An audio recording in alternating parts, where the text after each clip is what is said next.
26, porque Hechos 26 nos dice un poco de la historia de Pablo, que no se encuentra aquí en este Hechos 9. Entonces, si usted quiere seguirme, voy a estar de Hechos 9 al 26. Si no, usted lo puede, usted solo puede escucharme, ¿verdad? Y mantenerse ahí en Hechos 9. Hermanos, yo le he titulado el mensaje de hoy un instrumento escogido. Un instrumento escogido, ¿verdad? Dice la palabra de nuestro Dios. Solo vamos a leer los versículos 1 al 4. Saulo, que es Pablo, antes él, ¿verdad? Como tener dos nombres. Saulo respirando aún amenazas y muerte, oiga esto, contra los discípulos del Señor, vino al sumo sacerdote y le pidió cartas para las sinagogas de Damasco, a fin de que si hallase algunos hombres o mujeres de este camino, los trajese presos a Jerusalén. Mas yendo por el camino, aconteció que al llegar cerca de Damasco, repentinamente le rodeó un resplandor de luz del cielo, y cayendo en tierra, oyó una voz que le decía: Saulo, Saulo, ¿por qué me persigues? Pueden sentarse, hermanos. Y si usted gusta ir conmigo a Hechos 26, si no, solamente escúchelo. En Hechos 26, hermanos, Pablo está preso. Muchos años después, él ya es cristiano. En los versículos 4 en adelante, Pablo comienza a describir su vida y él dice: mi vida desde mi juventud, la cual desde el principio pasé en mi nación, en Jerusalén, la conocen todos los judíos. Oiga esto, el versículo 5 dice: los cuales también saben que yo desde el principio, si quieren testificarlo, conforme a la más rigurosa secta de nuestra religión, viví fariseo, que significa separado. Hermanos, el apóstol Pablo ahí nos comienza a decir de que él, hermanos, antes de ser cristiano, él tuvo una religión como quizás muchos de nosotros acá presentes hoy. Su religión fue los fariseos, hermanos. Los fariseos fueron formados en estos 400 años de silencio que hubo del Antiguo Testamento al Nuevo Testamento, con el deseo original de separarse del mal para consagrarse a Dios. Pero, hermanos, ellos se desviaron del propósito de Dios, que era amarlo a Él y amar a su prójimo. Y ellos, hermanos, comenzaron a crear una religión por medio de salvarse por medio de obras. Y ellos se desviaron del propósito de Dios. Como he dicho, el propósito de Dios es que lo amemos a Él con todas nuestras fuerzas, todo nuestro corazón, toda nuestra mente, toda nuestra alma, y a nuestro prójimo como a nosotros mismos. Eso es lo que produce el evangelio, hermanos. Pero la religión no produce eso. La religión produce orgullo. La religión produce, hermanos, el orgullo de salvarnos por nuestras obras. La religión nos aleja de Dios. Y eso es lo que le pasó a Pablo, porque él, hermanos, siguió esta religión por tantos años de su vida, pero al final él nunca encontró a Dios ahí. Yo creo que muchos de nosotros hoy acá podemos testificar cómo nuestros padres nos llevaron, hermanos, a cierta religión. Fuimos parte de cierta religión. Algunos de ustedes llegaron a una edad mayor en cierta religión, pero nunca encontraron a Dios ahí, hermanos. Porque Él no está en ninguna religión. Como dijo nuestro Señor Jesús en Juan 14:6, yo soy el camino, yo soy la verdad y yo soy la vida. Nadie viene al Padre si no es por mí. Entonces la salvación, hermanos, no es por una religión, no es porque yo pertenezca a cierta secta, como dice aquí Hechos, sino que, hermanos, la salvación es por medio de conocer a una persona, y esa persona es Jesús. Él dijo, hermanos, en 1 de Timoteo 2:3 en adelante, dice que el deseo de Dios es que todos los hombres sean salvos y vengan al conocimiento de la verdad, porque hay un solo Dios y un solo mediador entre Dios y los hombres, Jesucristo hombre. Nuestro Señor Jesús se hizo hombre para ser el mediador, reconciliar, ¿verdad? Dos partes que estaban peleadas. La Biblia dice en Romanos 5 que nosotros éramos enemigos de Dios y hemos sido reconciliados con Él por medio de un mediador, que fue nuestro Señor y Salvador Jesús, quien murió en una cruz y nos tomó a nosotros y tomó al Padre y nos ha unido nuevamente. La separación que el pecado causó, ¿verdad? En el huerto del Edén, hermanos, por el pecado de Adán y Eva, nuestro Señor y Salvador Jesús vino a reconciliarnos nuevamente con Él. Y nosotros comprendemos eso. Y los amigos que están aquí hoy, ¿verdad?, deben comprender de que la salvación no es por una religión. Usted puede seguir una religión como Pablo todos los días de su vida, pero eso no lo salvará. Lo que Dios quiere es que usted tenga una relación personal con Él. Juan 3:3, Jesús dijo ahí: de cierto os digo que el que no naciere de nuevo no puede ver el reino de Dios. Es necesario nacer de nuevo. Y Pablo en este pasaje que estamos leyendo nace de nuevo. Ahora, hermanos, en el versículo 6 de Hechos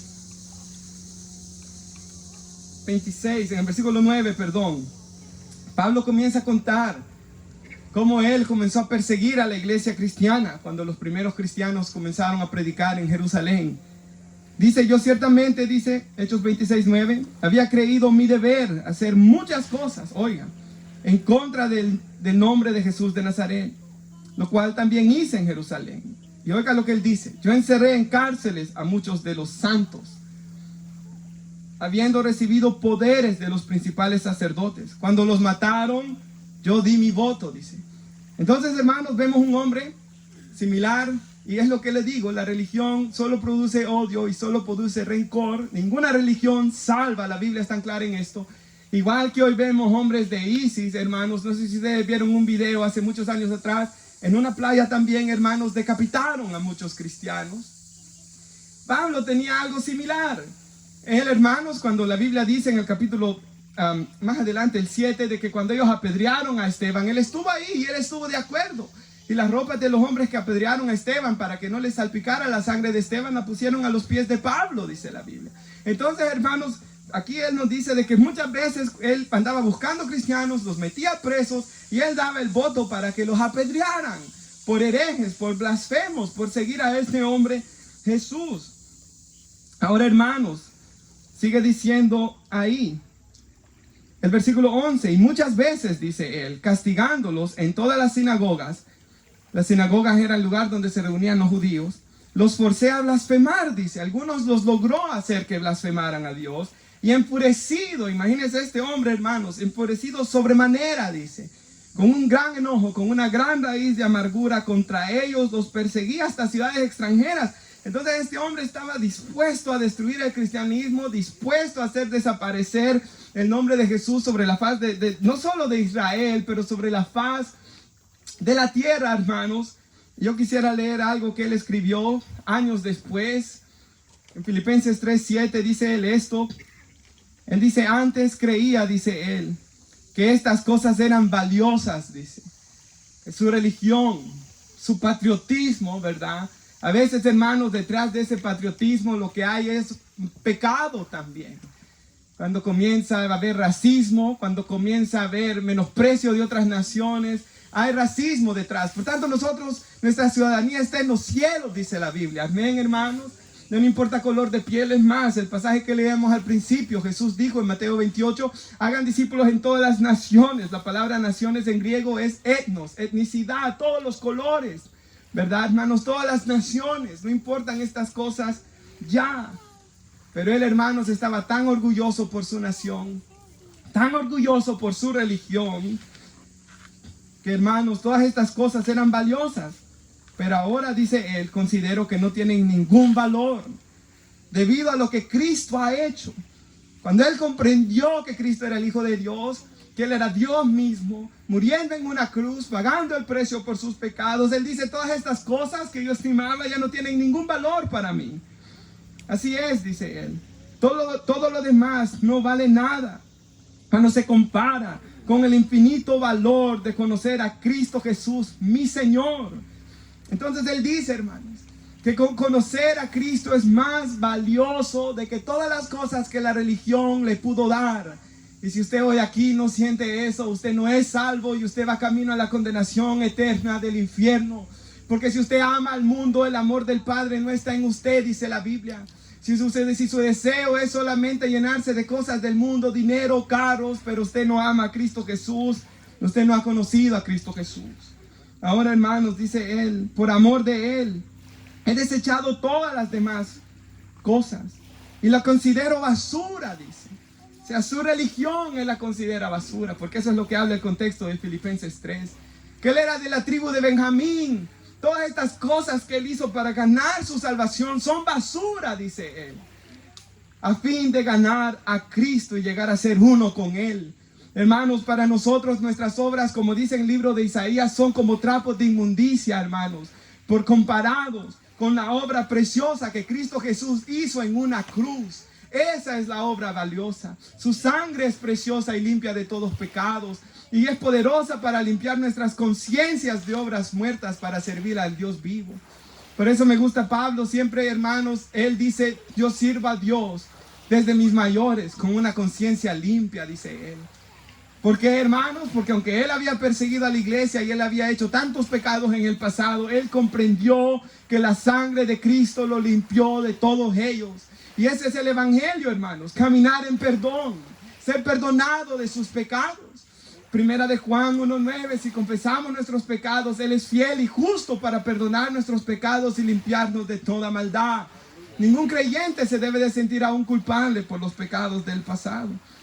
Sigue diciendo ahí Pablo, ya no me apoyo en mi propia justicia por medio de obedecer la ley. Más bien llego a ser justo por medio de la fe en Cristo Jesús. Pues la forma en que Dios nos hace justos delante de Él se basa en la fe. Hermanos, alguien que diga yo me voy a salvar por mis obras está menospreciando la cruz de Cristo. Está menospreciando la obra de Cristo. Está diciéndole a Dios, lo que tu hijo vino a hacer no es suficiente para mí. Yo soy el que me gano la salvación. Pero nosotros sabemos que nuestras obras son basura comparado con Cristo, hermano. Y nosotros sabemos que la salvación es solamente en Cristo por medio de la fe. Esto no es de vosotros, es un don de Dios, dice Efesios 2. Dice él, quiero conocer a Cristo, dice él, y experimentar el gran poder que le levantó de los muertos. Quiero sufrir con él y participar de su muerte, para poder experimentar de una u otra manera la resurrección de los muertos. Hermanos, Hebreos 9:27 dice que está establecido para el hombre que muera una vez y después el juicio, ¿verdad, hermanos? Todos vamos a tener un encuentro con Dios. Este mes que estamos, hermanos, bueno, el mes pasado y este mes, nada menos a mi alrededor, ¿verdad? Mi vecino falleció.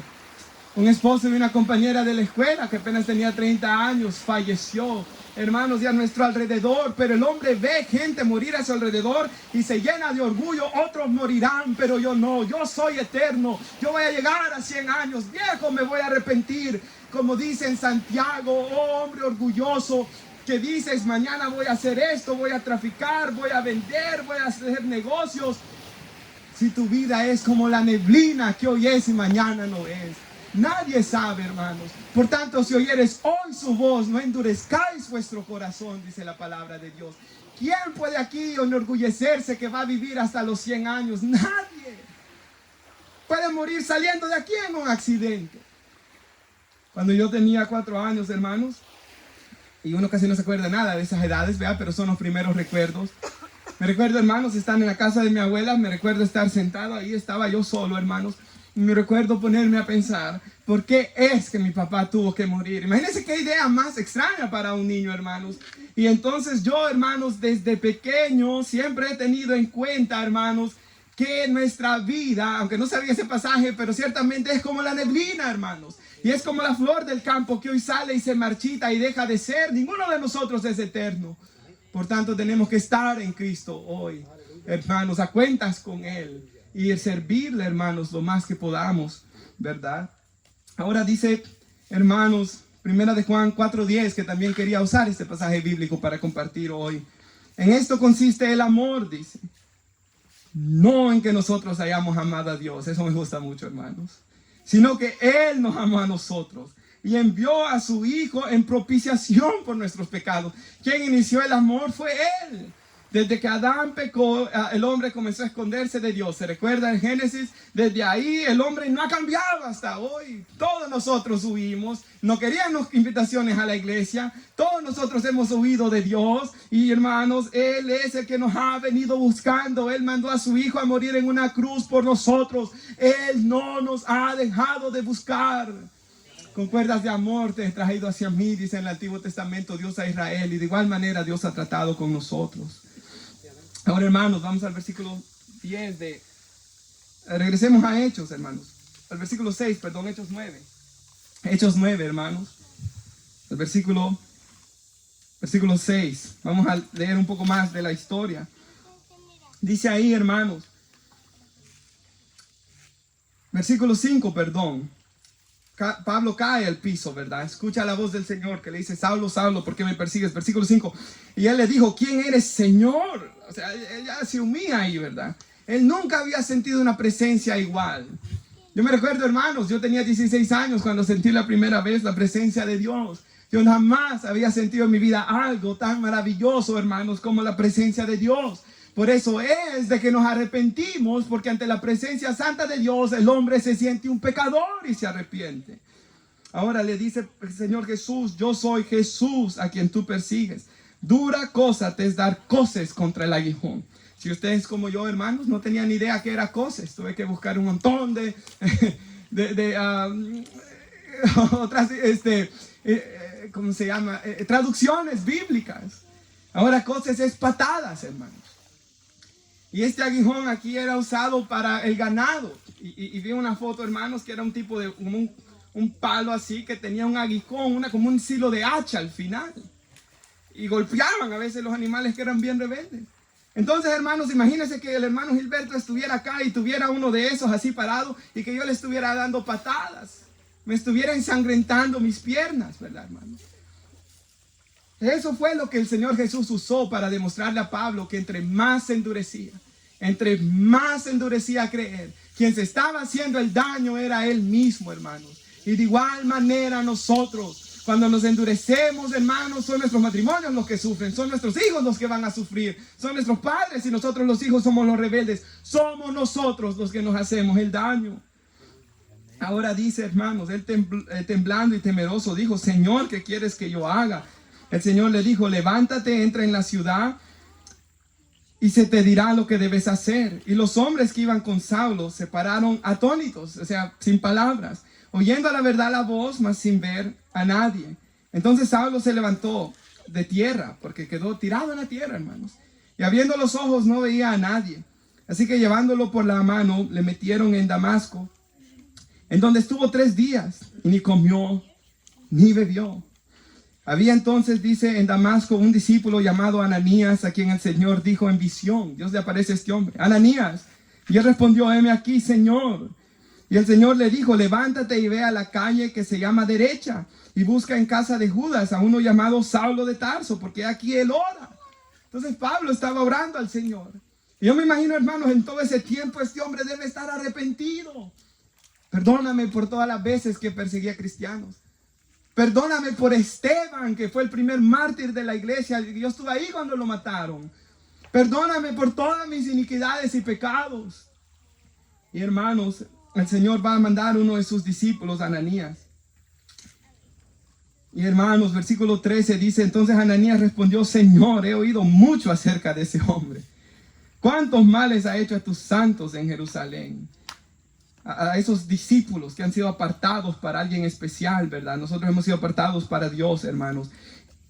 Y aún aquí dice, tiene autoridad de los principales sacerdotes para prender a todos los que invocan tu nombre. El 15, que es nuestro tema hoy, ¿verdad? El Señor le dijo, ve, porque instrumento escogido me es este. ¿Qué es nuestro tema? Un instrumento escogido. Ve, porque instrumento escogido me es este para llevar mi nombre en presencia de los gentiles y de reyes y de los hijos de Israel, porque yo le mostraré cuánto le es necesario padecer por mi nombre. Hermanos, el privilegio más grande de que nuestro Dios tenía un plan para Saulo de Tarso, hermanos. Y el Señor le dijo a él, a Ananías, ¿verdad? Que ni él creía de que Dios podía usar a Pablo. O sea, era el último, hermanos. Era el hombre que jamás, ni él y ningún hermano, porque el libro de Hechos dice de que los hermanos no querían acercarse a Pablo al principio, porque no le creían. Quizás este hombre está mintiendo, se está haciendo pasar por cristiano para luego meternos presos, para luego hacernos el mal. Dice la Biblia que Bernabé cree en Pablo y él comienza a andar con él y Bernabé hace que los demás lo acepten a Pablo, pero nadie creía en Pablo. Los judíos jamás creyeron que Pablo iba a cambiar.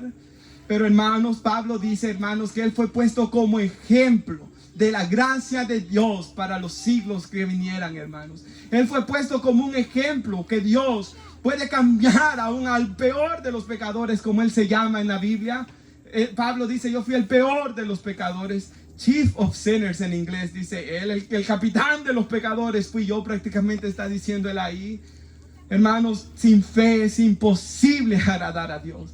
Si usted está ahí, que Dios no me va a poder cambiar, usted, hermanos, está deshonrándolo a Él completamente. Pero si usted viene a Cristo en arrepentimiento y fe, si usted cree que Dios puede cambiarlo, ¿cuántas veces aún hay creyentes que están ahí con una práctica pecaminosa que creen que no la pueden dejar? Basta ya de pecar y comience a creer de que Él es poderoso para hacer una obra poderosa en nosotros, hermanos, y romper toda atadura del diablo y del mal.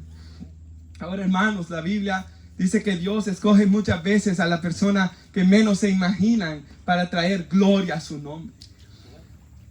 Y cada uno aquí podemos ser un instrumento, y creo que somos un instrumento escogido en las manos de Dios.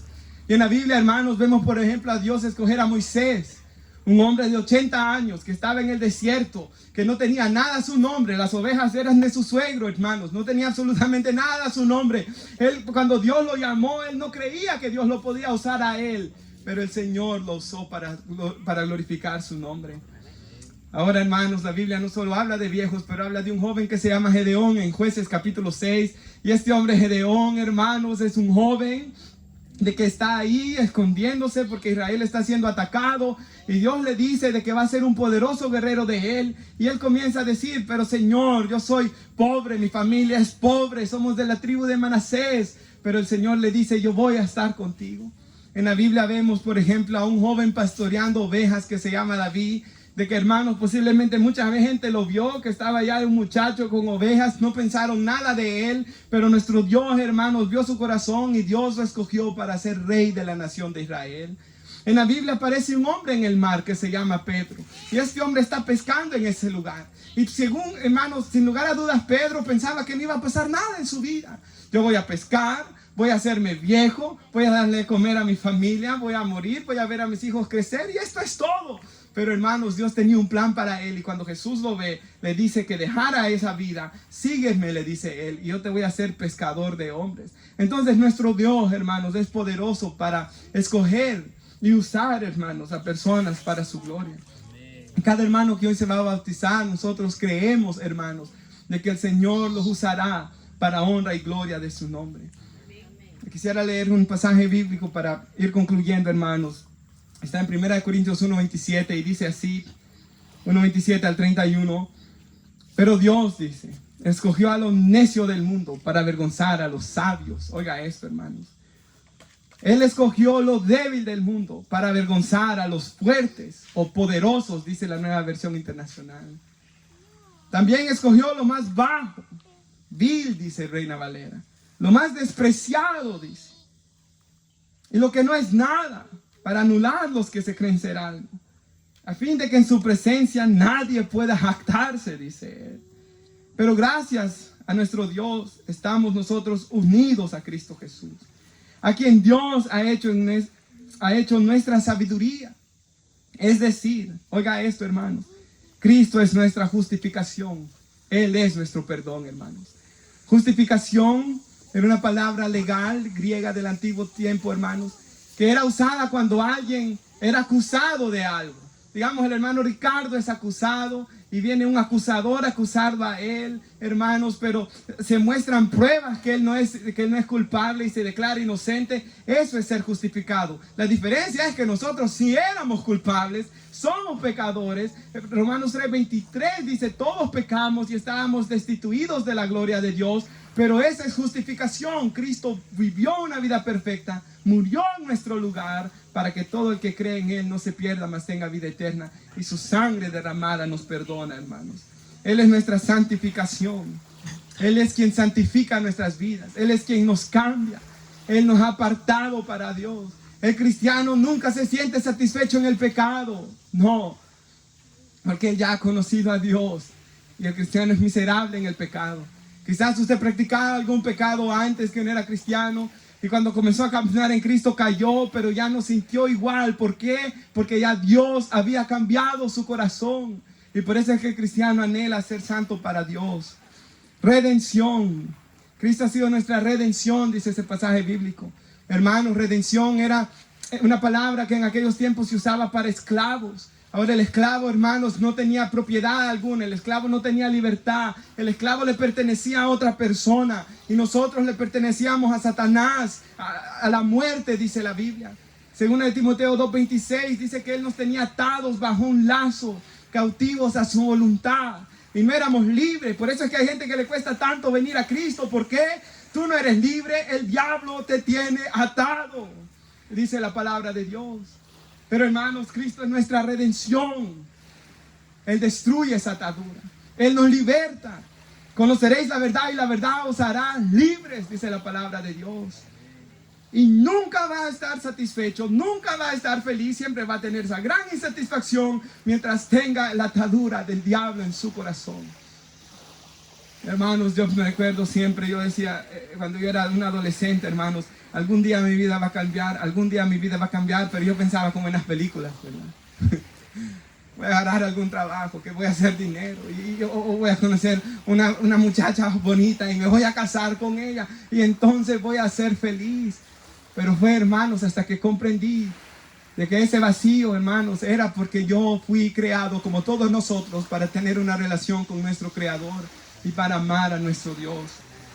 Él nos puede libertar de eso. Para que, como está escrito, dice, si alguien ha de gloriarse, pues se gloríe en el Señor. Amén, hermanos. Nos ponemos de pie. Voy a leer los últimos versículos de Hechos 9, 17 al 18 y dice: entonces Ananías entró en la casa y dice que poniendo sobre él las manos le dijo: hermano Saulo. Hoy ya no era Saulo, hoy era hermano Saulo, ¿verdad? Porque hemos sido unidos por una sangre, hermanos, más poderosa que la de nuestros padres, que nos une a nuestros hermanos. Esta es la sangre preciosa de Cristo. Por eso somos hermanos en Cristo. El Señor Jesús, que se te apareció en el camino por donde venías, me ha enviado, dijo él, para que recibas vista. Dios le sanó la vista y seas lleno del Espíritu Santo. Hermanos, ¿qué había hecho ese hombre para merecerse la llenura del precioso Espíritu Santo de nuestro Dios? Absolutamente nada. Pero esa es la gracia de nuestro Dios. Jesús dijo: el que tenga sed, el que está insatisfecho, venga a mí y beba. El que cree en mí, como dice la Escritura, de su interior correrán ríos de agua viva. Ahora, hermanos, al momento le cayeron de sus ojos como escamas, recibió al instante la vista y levantándose fue bautizado. Y eso es lo que van a hacer nuestros hermanos hoy, ¿verdad, hermanos? Bautizarse, hermanos. Decir: yo quiero seguir a Cristo, yo quiero vivir para Él. Oremos por la palabra y luego vamos a orar por nuestros hermanos. Padre, le damos gracias, Señor, por el consejo de su palabra. Gracias, Señor, por